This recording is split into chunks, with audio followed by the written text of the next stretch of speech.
네, 조현아 대한항공 전 부사장, 뉴욕공항에서 비행기를 돌리라고 지시할 때 사상 첫 재벌 부녀 구속 사태로까지 이어질지 아마 몰랐을 겁니다.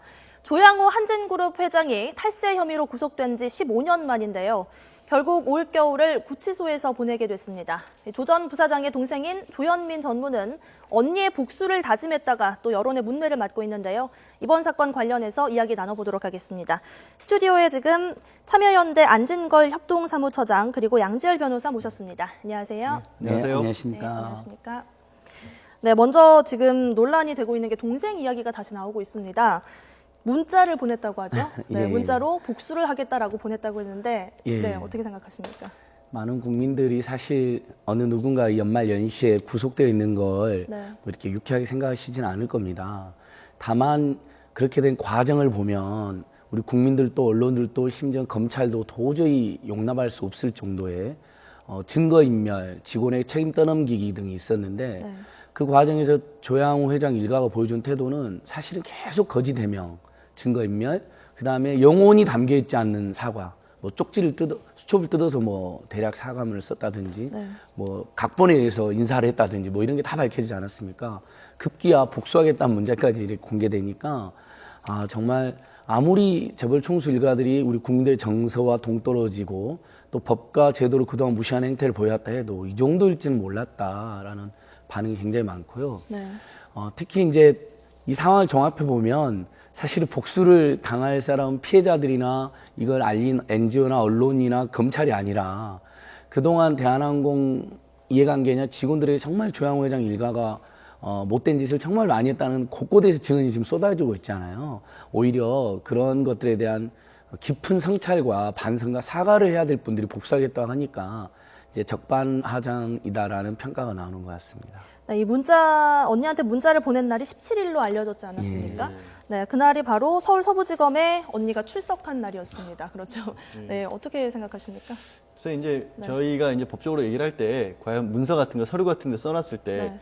그러니까 우리가 그 겉마음과 속마음에 뭘 따져야 될 것이냐. 그러니까 법적으로는 되게 겉에 드러나는 게 결국엔 공식적 문서밖에 그거를 인정하는 추세지만 일반적으로 하지만 이제 주변 정황들을 살펴봤을 때 실제 쓰여진 것과 다른 얘기를 하는 경우가 있다라고도 인정하는 경우가 많이 있거든요, 가끔. 근데 그런 문자가 나왔다라고 하는 것은 사실 겉으로 드러나는 거는 그냥 허위 의사표시 정도밖에 안 되지 않느냐. 이렇게 법적으로 볼 수가 있고 걱정스러운 거는 네. 혹시 그 지금 이제 이미 구속이 된 조현아 전 부사장이나 혹은 언니가 그런 어떤 상황에 처해 있는 걸 바라보는 조현민 씨 같은 경우가 실제로 반성을 하는 게 아니라 혹시 본인들은 잘못한 게 없는데 어떤 사회적인 상황, 정치적인 상황 때문에 이런 식으로 궁지에 몰린 게 아니냐. 그래서 복수라는 생각까지 하고 있는 게 아닌가. 네. 저희들이 변호를 할 때 가장 어려운 사람들이 확신범들이에요.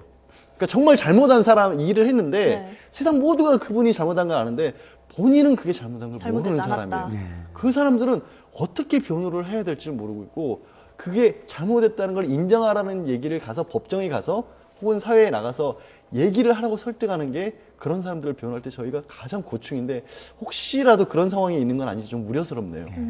그런데 또 그날 저녁에 이메일을 보냈습니다. 직원들에게. 예. 모두의 잘못이다. 반성문이라는 제목으로 그러니까요. 보냈는데요. 예, 뭐 전체적으로 따지면 크고 작은 잘못들이 일부 직원들에게도 있을 수 있겠습니다만 대한항공 안팎의 전문가들이나 우리 국민들도 이제 사실 대한항공 조직 문화의 전문가가 되셨는데 네. 보면 조양회장 일가를 정점으로 해서 매우 포괄적이고 봉건적인 조직 문화가 있다는 증언이 지금 엄청 나와가지고 사실은 임직원들의 잘못으로 돌릴 게 아니라 우리 회장 일가가 그동안 큰 뭔가 착각을 했다. 직원들을 노예나 종으로 생각했고 또 그렇게 해도 회사 안팎에서 한 번도 제지를 받아본 적이 없으니까 그래도 되는지 알았다.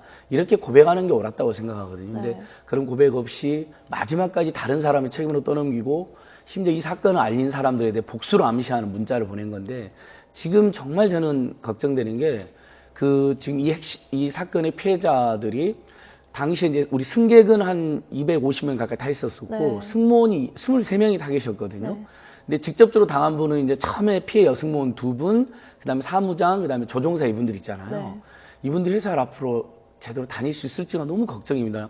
그 문자까지 공개돼 버려가지고 근데 오늘까지가 그 마지막 그 병가인 걸로 알고 있거든요. 그러니까 내일부터 출근하셔야 되는데 이분들이 정말 이제 드라마에는 미생들이신데 완생이 될 수 있도록 많은 국민들이 응원해주고 특히 대한항공은 이분들이 정말 더 이상의 불이익과 부담을 줘서는 안 된다.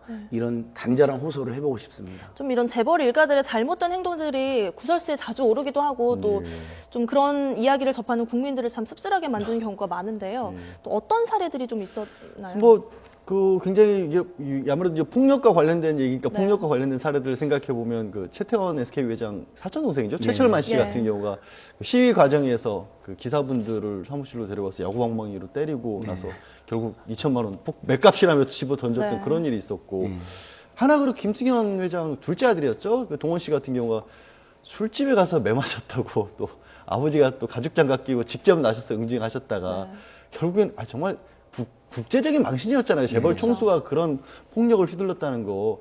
그것 때문에 결국 이제 오너 자리, 회장 자리에서도 물러났었는데 올해 초에 막상 동원 씨 같은 경우는 또 대마초 네. 피웠다가 집행유예를 받은 걸로 알고 있습니다. 정말 이런 상상하기 어려운 자본들이 끊이지 않는 게 참 안타깝죠. 저는 사실 보면. 보면 조현민 전무의 나이가 지금 32살이지 않습니까? 예.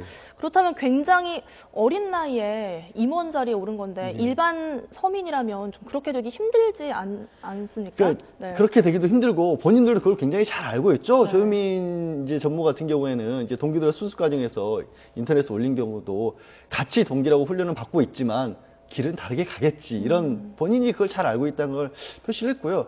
근데 잘 아는 것까지는 나쁘다고는 못하겠어요. 왜냐하면 그게 어떤 사람에게는 그런 길을 갈 수밖에 없게 주어진 것도 있는데 문제는 거기에 어떤 특정한 권한이 있으면 책임도 따라야 되는 거고 본인이 그만큼 사회적으로 높은 지위에 있으면 거기에 걸맞게끔 행동을 해야 되는데 그렇지가 않다는 거. 아까 이제 총장님 표현하신 것처럼 봉건왕조 같은 사고방식을 가지고 있다. 대한민국은 21세기 대한민국은 분명히 자유민주주의 국가인데 어떻게 일개의 기업 안에는 그들만의 왕국이 이루어져 있느냐. 이거를 그대로 방치해둬야 되느냐. 이거는 단순하게 어떤 재벌을 시샘하거나 재벌에 대해서 편견을 갖자는 게 아니라 뭔가 법과 제도적으로 사회적으로 잘못돼 있다는 거죠. 그러니까 그런 생각을 하는 거죠. 저도 조금만 네. 덧붙이면 사실 돈과 권력을 가지고 있는 게 뭐 부러울 수도 있고 때로는 사회적 존경이 돼서 낼 수 있는데 그거 가지고 뭐 질투질시해서 이렇게 사태가 커진 게 아닌 것 같아요.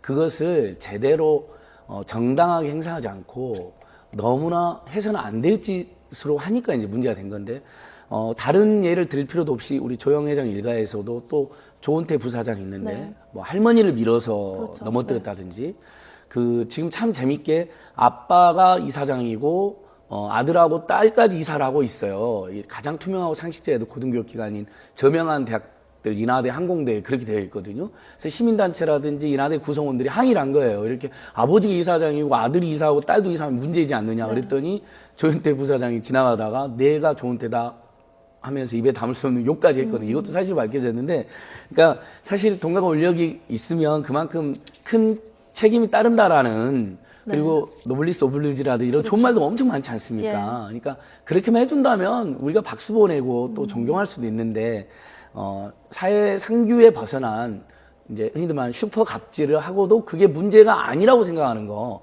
이 행태가 이번에 반드시 뿌리 뽑혀야 된다. 예, 이렇게 생각하고 있습니다. 네, 이제 검찰 수사 이야기를 좀 해보겠습니다. 조현아 전 부사장에 대해서 뭐 구속이 될 것이다, 아니다 좀 이야기가 많았었는데 예. 결국 구속이 됐죠. 그렇죠. 법원이 좀 어떤 판단을 내린 것이라고 볼 수 있을까요? 일단 뭐 이게 우스개처럼 땅콩채에 벌어진 일이라고들 말씀을 많이 하시는데 실제로 이 땅콩이 그냥 땅콩은 아니었고요. 정말 슈퍼 땅콩이었죠. 어떻게 보면은. 왜냐하면 적용된 혐의 자체가 네 가지인데 이 항공기의 항로를 변경했다거나 아니면 항공기 안전을 저해했다거나 이런 건 항공법들이 적용이 되게 되면은 굉장히 형이 높습니다. 실제로 5년 이하이고 1년 이상에서 10년 이하고 이런 식으로 적용이 되기 때문에 적용된 혐의 4개를 다 합치면 최장 법적으로는 15년까지가 가능한 혐의가 되는 거예요. 그러면 이 일반적인 가장 흔한 구속 사유인 도주 우려가 나오는 것이고 거기에 더해서 이제 증거인멸 가능성인데 이 영장을 발부하면서 판사가 적시한 것처럼 조직적으로 이 사건을 은폐하려고 했던 정황이 너무나 명백하다. 그럼 결국 그 두 가지가 연결이 되면서 정말 요만했던 땅콩이 점점 커져버린 거죠. 근데 국토부 조사를 받을 때도 좀 특혜 논란이 있었습니다. 네. 그런데 이번에 이제 구속이 되면서 일반 수감자들이랑 같은 생활을 하게 될까요? 아니면 또 다른 논란이 일 수 있을까요? 지금은 네. 이제 그 신입들이 들어가는 방이 따로 있습니다. 네. 그러니까 뭐 4명 내지 5명 정도 가서 이제 안전 교육이라든가 앞으로 생활할 때 어떤 식으로 해야 되는지 교육을 받고 있는 과정이고, 독방을 굉장히 선호를 하죠. 사실은 그런 독방으로 보내주는 것을 그 전문적으로 하는 영업을 하시는 변호사들조차 있을 정도로.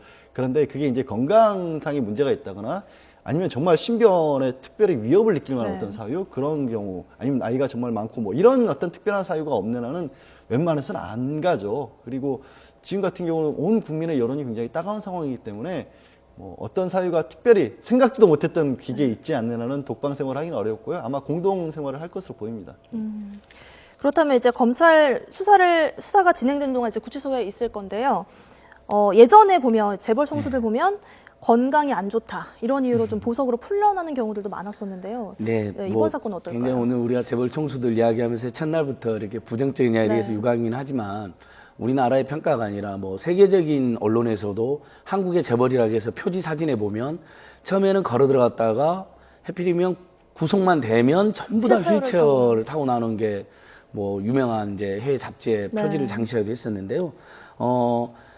건강이 굉장히 충격이 커서 건강이 악화될 수도 있습니다. 그렇다면 저희는 인도적인 차원에서 조치를 충분히 취해야 된다고 생각하지만 그게 아니라 고의적으로 어떻게 되면 10명이면 10명 다 똑같이 휠체어를 타고 다니는 그런 모습에서 많은 국민들이 피해를 느끼고 감옥에서도 특혜를 받고 있구나 이렇게 느끼는데, 지금 이미 수감되어 있는 재벌 가족들도 보면 하루에 뭐 면회를 몇 번씩 해서 황제 면회 이런 이야기를 듣고 있지 않습니까? 그래서 비록 개인에게는 불행한 일이긴 하지만 사회적으로 법이 만인 앞에 평등하다라는 그런 중요한 교훈을 다시 한번 남기는 이번 사건이기도 하니까 수영 생활도 가장 평등하게 해야 되지 않나 이렇게 생각해 봅니다. 또 뭐 여모 상무와 국토부 조사관도 지금 뭐 수사가 진행되고 네. 있는데요. 앞으로 좀 어떻게 진행이 될까요? 일단 그 부분은 네. 사실 조 전 부사장 같은 경우에는 형이 사실 비교적 명백한 부분이고요. 거기에 대해서 법적으로 과연 얼마만큼 처벌할 수 있을지 판단만 남은 건데, 이 여모 상무 같은 경우는 이제부터 시작이라고 봐야죠. 왜냐하면 이게 그 사람이 정말로 독단적으로 그런 행동을 한 것인지, 조현아 전 부사장 같은 경우에는 일체 부인을 하고 있지만 실제로 어느 정도 보고 같은 것들이 올라갔다라면 직접적으로 증거인멸에 대해서도 혐의가 추가될 가능성이 있는 것이고, 네. 과연 그럼 그 대한항공 임직원들 중에서 조 전 부사장만 있을 것이냐, 다른 사람들은 거기에 관여를 안 했을 것이냐, 이런 부분들을 추가로 밝혀야 될 것이고, 말씀하신 것처럼 또 참여연대에서 고발되는 수 있지 않습니까? 국토부 수사관들이 9명 중에서 5명이 대한항공 출신이고, 그 어떤 조사 보고서 같은 것을 통째로 다 불러주고 거의 어떻게 보면 수사를 해야 될 사람이 조사 대상에게 조사 방법을 다 일러준 거거든요. 이렇게 해야 빠져나갈 수 있다, 이런 식으로 다 지침을 준 거기 때문에 어떻게 그런 일이 벌어질 수 있었는지, 그간의 그 사람과 대한항공과의 관계 같은 것들이 앞으로 이제 밝혀져야겠죠. 검찰도 이번에 증거인멸 혐의를 입증하는데 자신감을 보이고 있는 것은 한데요. 그만큼 사실은 이 정도로 조직적으로 회사가, 그러니까 일단은 너무 가슴 아픈 것은 총수 일가가 저지른 범죄인데 그것을 그 총수 일가가 책임지게 냅뒀으면 대한항공이 이렇게 문제가 안 됐을 텐데, 그 일가의 이론의 범죄를 비호하고 은폐하다 그러니까 대한항공 전 조직이 마치 범죄에 연루된 것처럼 돼버린 거거든요. 이게 이제 국토부가 국회에 최종적으로 제출하고 스스로 감사까지 한 보고서입니다. 여기에 보면 실제로 대한항공 공무원들의 국토부 공무원의 문제점도 잘 나와 있지만 증거인멸에 가담한 것으로 추정할 수 있는 여러 그 대한항공 간부들 이름이 나오면 되니까, 국토부 조사 받을 때도 같이 이른바 A 상무만 같이 오신 게 아니고 여러 간부들이 같이 오고 또 옆에서 막 기다리고 있었습니다. 그리고 관련자들이 승무원만 총 23명이고 핵심적인 피해 당사자가 4명이거든요. 조종사 1분, 승무원 2분, 사무장 1분. 그러니까 그분들을 각각 나눠서 이렇게 허위 진술을 강요하고 회유하고 협박한 부분들이거든요. 그러니까 조직적으로 은폐하려고 하는 거죠. 간부들이 여기에도 한 10명 가까이 간부들 명칭이 이제 이니셜로 나오는데요. 그러니까 이 부분에 대해서 조양회전 일가가 몰랐을 리가 없고, 그다음에 대한항공 간부들이 조직적으로 증거인멸, 특히 잘못을 조현아 전 부사장이 했는데 그걸 직원들에 떠넘기는 과정에 조직적으로 가담했다는 게 굉장히 죄질도 나쁘다고 생각합니다. 네, 알겠습니다. 오늘 저희 시간 관계상 이야기 여기까지 나눠보도록 하겠습니다. 네, 오늘 참여연대 안진걸 협동참모저장 그리고 양지열 변호사와 함께 이야기 나눠봤습니다. 고맙습니다. 고맙습니다. 예, 고맙습니다.